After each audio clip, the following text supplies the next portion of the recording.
Alrighty, so let's read this article. The title of this article is,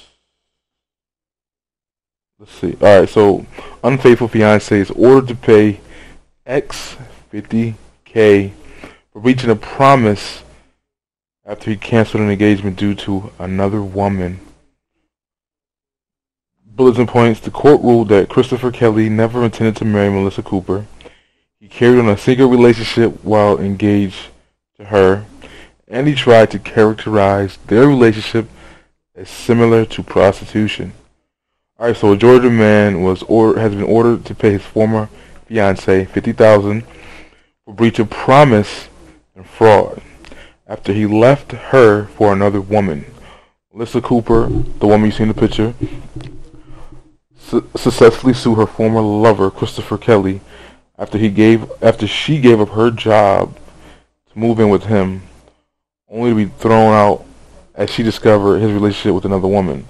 Ms. Cooper contended in her lawsuit that she quit her job to become a housewife for the former beau. Their child and another child he had from a former relationship. She made that sacrifice under the promise that she would be his wife. Yeah.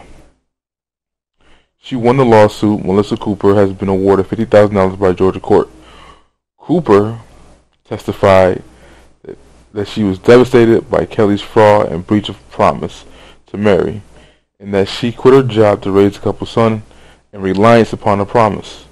The ruling cited by the CNS said her partner made his bed by cheating on her multiple times and carrying on the relationship with another woman, despite giving her this is where he messed up. He gave her a $10,000 engagement ring. She argued in 2011 she discovered a secret affair the second time. Why didn't you leave him after the first time? Oh, alright. She found him during their relationship and he demanded that she move out with both the children. Wait, how you gonna make her get out with your kid, dude? Chill. Alright, so here goes Mr. Christopher Kelly, and I guess one of his new, one of the side pieces. Let's see what the article has to say about him. It says, pay up. Christopher Kelly unsuccessfully tried to argue his relationship with Ms. Cooper was similar to prostitution. The scorned would-be spouse then sued the cheating Mr. Cooper for fraud and breach of a promise to marry.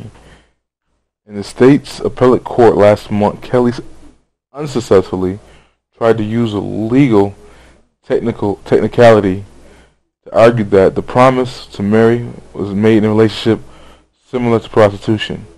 According to the CNS, the State Court of Appeals ruled that the relationship did not involve the exchange of money for cohabitation and sexual favors, making the defense incalpable.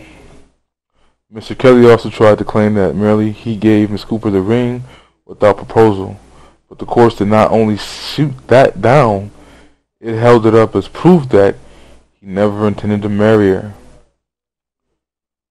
I never indicated the concept of marriage with her outside of giving her that ring, Mr. Kelly testified.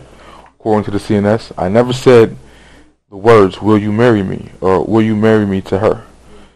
This testimony then, with Cooper's testimony about the proposal and her acceptance, can be constructed as an admission that Kelly never intended to marry Cooper. The court said in the decision, the last ruling upheld previous ruling being appealed by Ms. Cooley. Mr. Kelly, it included damages awarded and attorney fees. The end of this article says, wouldn't the marriage have been cheaper? No, because he probably would have still cheated on her and ended up getting divorced. And she would have got a hell of a lot more than 50 grand. And child support. Oh. Let's read some of these comments in this article. I just read one more quick. It did make sense. It says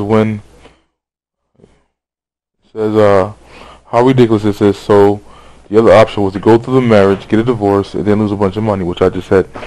This sets a really bad precedent. So say if someone changes their mind and they have to pay, how is $50,000 determined? If you're really rich, do you have to pay even more? If the woman changes her mind, should she have to pay too? Yeah, Georgia, what you gonna do about that? I said, I wonder how long it took for her to gain that last 90 pounds. Okay? Not as long as it took to take that $50,000 from him. So I'm assuming that that chick in that picture must be not the side piece. It must be her before the kids. No, why would they block her face out? That's her. That's not her. That's a side piece. My bad. Some days contract law means something, and most days it means nothing. No wonder our nation of laws is crumbling. This is the same legal reason that women are supposed to give the wedding ring back. Yes, even if it was given out as a gift on a holiday or a birthday, the ring was given as a promise or an intent to marry. That's the point. But not all states recognize that law. It's only a handful of states. And most of them are southern states that if, a marriage is contingent upon a wedding, if the wedding doesn't happen, you gotta give the ring back. I guess I can get that though. I don't know why that fool bought her the ring though. That was just stupid.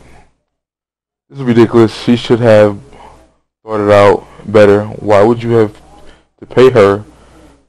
Lying may be morally wrong, but what laws in a free country should make lying illegal?